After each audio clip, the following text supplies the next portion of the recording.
పరమ ప్రమాదకరములు. అటువంటివి 7 వ్యసనములు చెప్తున్నాను ధృతరాష్ట్ర మహారాజా.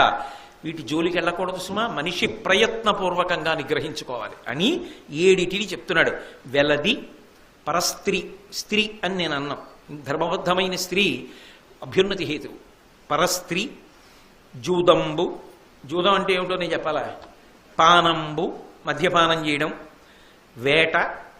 వేటాడడం, పలుకు ప్రలదనంబు వాక్పారుష్యం, దండంబు పరుసదనము, దండన విధించేటప్పుడు వ్యగ్రతతో విధించడం, సొమ్ము నిష్ప్రయోజనముగా వమ్ముసేత, ఉంది కదా అని అదే పనిగా ఖర్చు పెట్టేస్తూ ఉండడం డబ్బు అనేడు 7 వ్యసనముల జనదు తగుల.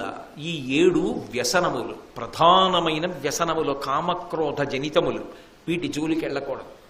ఇవి ఎందుకు వ్యసనాలయ్యాయి, ఎలా ఈడ్చ